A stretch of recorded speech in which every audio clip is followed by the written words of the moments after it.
But for my searching, my total searching, these are the very books I come across. Councillor, you may proceed. Thank you. Now you can provide us with the register for the years you have. You said from 2020 to 2023. Please provide the register. I'm a 2020 by 2023. You like so.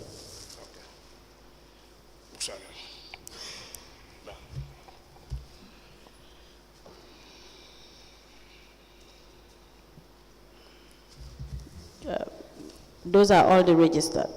Yes, it's 2020 to 2023. Thank you. Yes, 2022, 2023.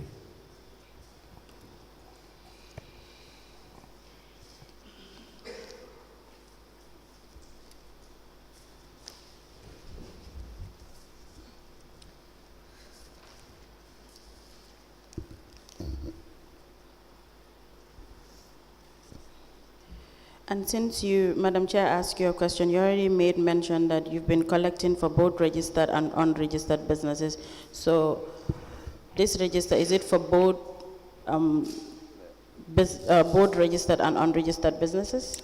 Yes. Madam Chair, daf la laajte woon fii ndax ñaari yëpp nga dee jot di jël lempo mooy business yi nga xam ne ñu ko register ak yi nga xam ne register wuñ ko nga ne waaw. Nee na léegi laajte bi mooy register bi ndax pour ñaari yëpp la wala. benn book nga day am pour at bi business boo mun di collect si book bi nga ko day enter. Yes, it's for both. Well, this is for 1 year because every year you are entitled to a register. So whatever you collect from any business, that is where you inside. Okay.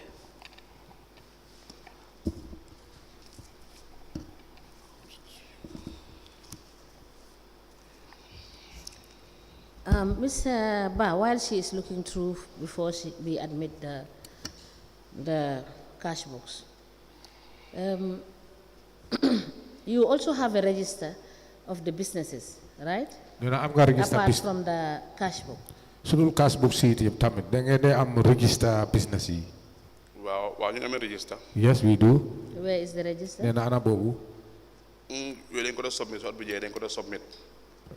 That we used to submit. Yes, we will want to have the register to cross check it against your cash book. Then I bought tam dañ ko soxla pour nga gis ne ñu set ko di mu ñu dal di ko xayma ak sa cash book. So please provide the registers tomorrow. Nga bind ko pour nga baña faté.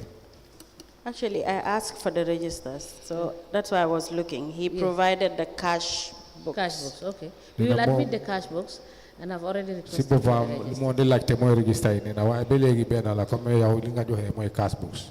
That's fine. Dañ ko dal di ko dugal. Madam Chair, we apply to tender the 4 cash books of the witness, Mr. Maju, ranging from the year 2020 to 2023 into evidence as an exhibit.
Four cash books maintained by the witness covering the period 2020 to 2023 are hereby admitted in evidence as exhibit, and they are marked as LGC/MB/KMC/003. Ask the commission, please. Now, Mr. Ba, As a licensed collector, you do receive invoices and GTRs from the finance department. nena comme ne nga lancer collector nena yow sa invoices yi ak sa GTR yi fan nga ko de jot ci finance department. Wow. Yes. And you've been receiving these invoices and GTRs since when? nena depuis kañ ya ngay jot li ci loxo finance.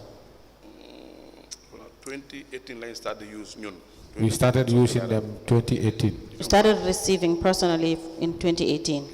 nena 2018 tamit ngeen bobo ngeen door di jot kayit yooyu noonu. Now, Mr. Ba, are you aware of the, so now, when you receive these invoices, nena how do you- invoices yi ak GTR yi soo ko jotee. have you been having records of these GTRs and invoices that you've been receiving from finance department? Then Were you that- making records of it? boobu da nga ko dee bind wala da nga am nga record moo fi nga xam ne da nga ko dee bind yi nga xam ne yooyu nga dee jot invoice yi ak GTR yi ci finance. Finance di ba ñoo dee amee record soo fa demee pour jël books yi dañuy am day leeja dañuy nu sa tur def serial numbers yi nga sign so feesee nga indiwaat ko ñoom ñu sign ñu jox la Well, beneen. for the finance, they have their own ledger book. Wherever you are issued with these receipts, they will enter the serial numbers and they write your name, the receiver, and from there, you, the receiver, will initiate your signature on that said ledger book. And at the time it is exhausted and it is brought back, you do the same.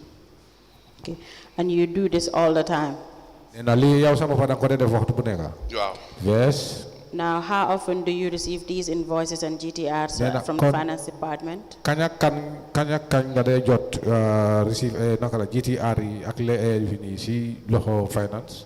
non soo jëlee book bi su feesee rek da nga ko dee delloo. Anytime Moo tax day am ay période léegi. you are issued with this, whenever it's exhausted, it depends. You can bring them back.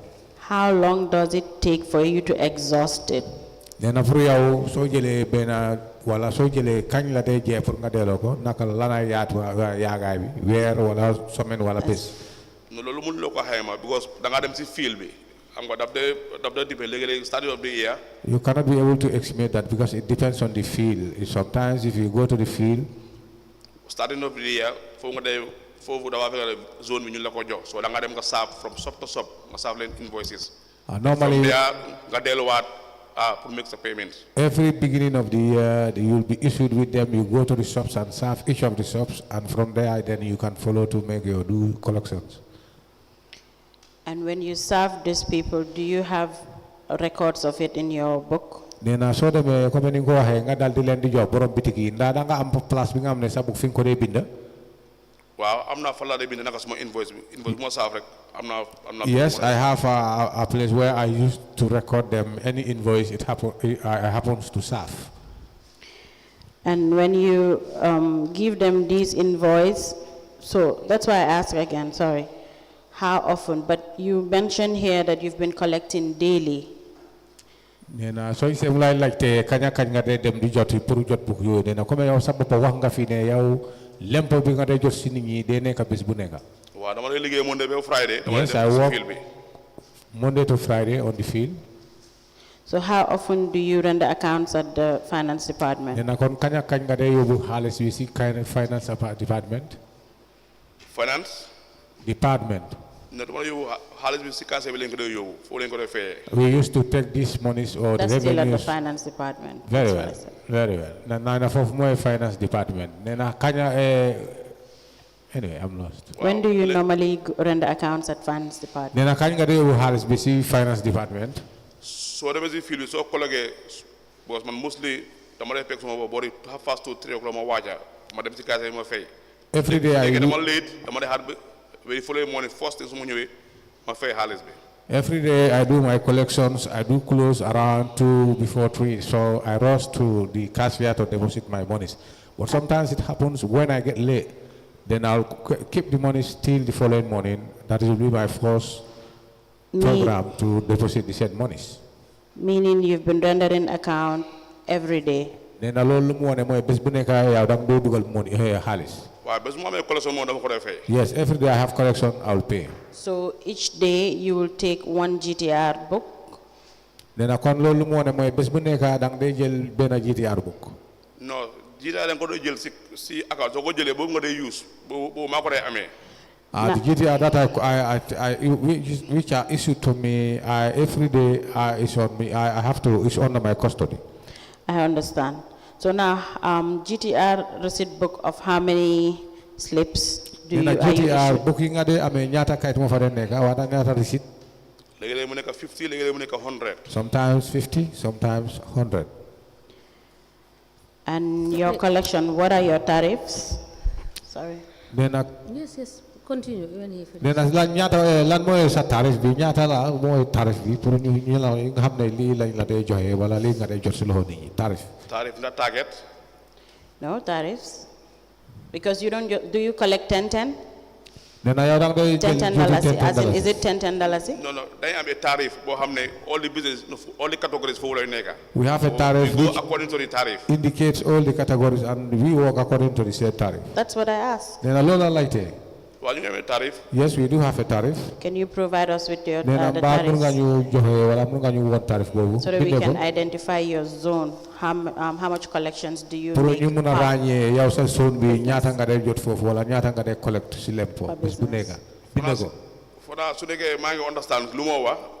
If I get you right, tarif bi munta wone ne lii la war a collect. the tariff cannot be able to show how much this is the amount I am to collect. Now, for you to understand what I am saying, Nena yow pour ngay understand wala pour mu leer ci yow ci mom lu moy wax. if you, for example, walk into a particular business place, Nena so demé bi ci ben place bi nga amné business mo fa nekk.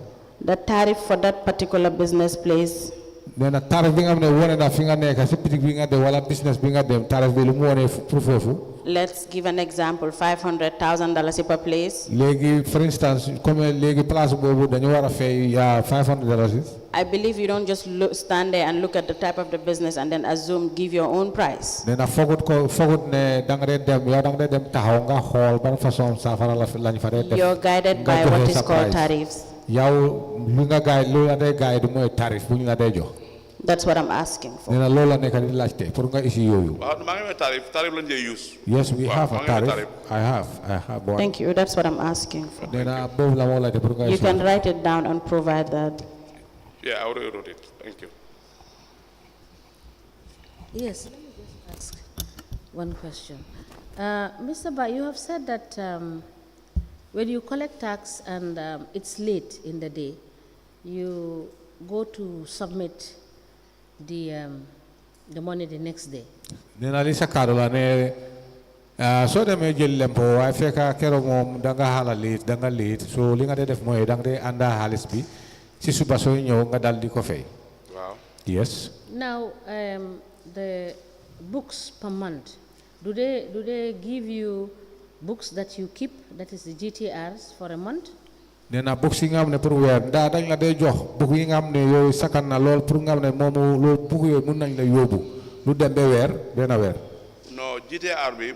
No, the GTR. Dafa depend. It depends. Mun ngaa dem within a week. You can go within a week. Nga jeexal ko. Mun ngaa dem It exhaust. Sorry. Yes. It exhaust. You take it back. Now, as trade license, Nena trade license. Normally, how much are you supplied? nena ñaata nga dee supply. Are you supplied weekly or are you supplied monthly? ñaata lañ la dee supply weekly or monthly. Because you, by virtue of what you're doing, you have experience in it, Nena and you can have an idea yow sa of liggéey how bi many books sa liggéey bi fu mu ne you am may nga xam-xam exhaust léegi mën nga am within a period idea of time. ñaata That's what book I'm nga war a jeexal si période bi. No, loolu mun la ko xam nga fil bi léegi-léegi da ngaa No, dem. I cannot be able to ascertain because the fields it depends. Today is better, tomorrow. Collection. Yes. So mun loo ne book bi soo ko amee tey within 3 days or 4 days dafa So you cannot say if you have the book today, it will be exhausted within 2 or 3 days. It will not be easy for you to say so. So when you go to sign as a collector, Nena so dem pour sign comme yow collector nga. is it weekly that you go to collect Now and sign at the CRBR, or as soon as you are done with a receipt book, you go back to the finance department and request for another? nena lu mu bëgg pour nga leeral mooy book yi nga xam ne GTR yi suñ la ko joxee su demee nena ndaa semaine nga ko dee delloo nga sign ñu jox la beneen wala weer ak weer nga de ko dee delloo pour ñu jox la beneen. non soo amee nga sign ko si CRBR bi. soo amee GTR bi. if you have a GTR. where it is exhausted. dama dem ma tick audit dama delloo ko back to ma jëlaat beneen book.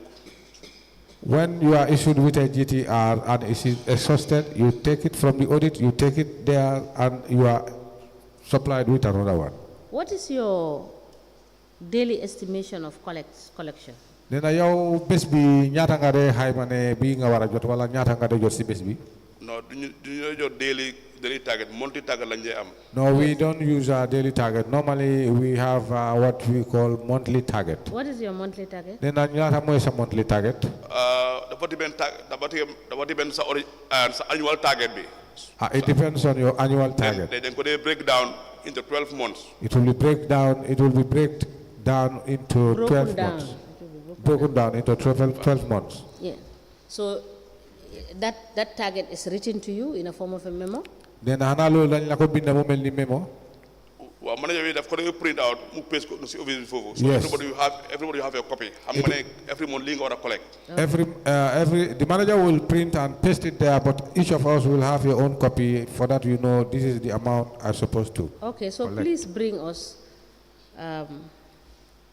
those memos. And as target yoy wala memo yoy no nga dal nga jappale ñu nga For the issue. period we are covering.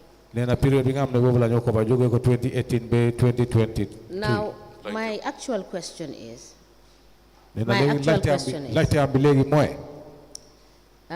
Is it possible Nena nda mun na that collectors might use revenue Nena collectors yi nda mun na nekk collectors yi ñu dal di dépense lempo yi de jot on personal issues ñoom seen mbir wala personal issues and then repay ñu dal di ko delluwaat when they are going for submissions? su ñuy dem submissions.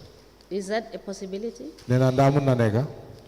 Well, man de musuma ko experience. For me, I have never No, I am not. experienced. If I wanted you to answer that particular question, I will ask you that direct question. Nena su I fekkee am asking, is it possible? nena moom lu mooy laajte nda loolu mun na nekk wala déet. Well, musuma ko dégga. I have never heard of that. Thank you. Council, you may proceed. Thank you. Mr. Ba, you mentioned that you've been you've been rendering accounts to the cashier. Now, at what point were you depositing cash into the council's account? Nena wax nga ne yow li nga da jot si lempo danga ko de yóbbu si cashier bi. Nena léegi laajte bi mooy daa mus na am wala kañ nga door wala kañ la nga nekkoon di yóbbu xaalis bi si banque bi mooy account council account. Xaalis bu ma collect la moo laajte.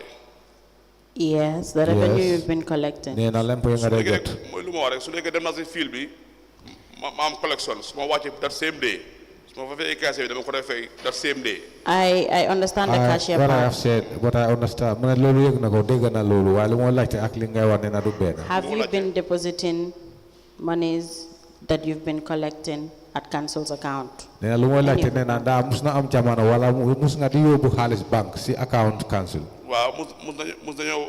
Which year was this? Yes, it had happened. Mu ne kañ la woon ban at la woon. Mënuma recall exactly waaye xam naa in between 2019 or 2020 daal around that time. I cannot recall exactly the year, but I think it's the year between 2019 2020 daal sometime. 2018 2019. Which bank was this? Nena ban banque la. Bank bi naka tuddaat sax. Bank mu nekk nag suñu boor foofu naka boori Kiwsel foofu naka. Just a bank. boori Gamsel foofu. A bank near us around Gamcel. boori Gamsel foofu ama IBC la daal. I don't know whether it is Dama fay tudd, xam nga IBC. waaye just next to naka Gamsel. Just next to Gamcel, waaw boori K.M.C foofu. around bank K.M.C. boobu laa doon fayee. That's the bank I used to do my deposits. Mr. Ba, well, I don't know. You want me to have a sketch in my head and start thinking the one around Gamzel. I don't even know where Gamzel is. Moom xamu salin ko wax because léegi wala danga ko bëgg a jox liggéey léegi pour moom mu xalaat ban Gamcel ban boor la nekk ak banque bi ban mu ne moom xamul Gamcel sax fu mu bank nekk. bi laa faale danga tudda loolu laa wax. All I'm saying fu laa dee bank man. I cannot remember the name of the bank, but that's where I do banking. Now that's fine. Before you leave, you try to remember the bank and give the account details to the registrar. nee na léegi lu ñuy def mooy nañ la bàyyi nga mën a am time yooyu waxtu pour nga xalaat soo fàttaliku nga wax ñu banque bi ak details yi mooy number account number bi yëpp nga jox ñu ko registre. And when you deposit these monies into the bank account, what do you do? nee na léegi soo demee ba dugal xaalis bi wala fay xaalis bi lan moo dee xew wala lan nga dee def. waaw dama dee fill form bi foofu si banque bi dem ma déposé ko so banque bi jox ma slip ma delluwaat back to the K.M.C cashier ma jox ko loolu su ma ko ak slip bi mu bind la may receipt so receipt boobu laa dee attach in my cash book yóbbu ko naka audit for verification. Normally, when I go to the bank, I used to fill a form, and from there, after doing my deposits, I'm issued with a bank slip. That is normally what I normally take to council at cashier, and after I'll be issued a receipt. I'll clip the receipt on my cash book, and I go along to the audit unit. Okay. I believe council. I believe it's convenient point. GRTS has taken this in. Right. So, Mr. Ba, we will break here for lunch, and we'll come back after the lunch break. Okay. Thank you. We may rise.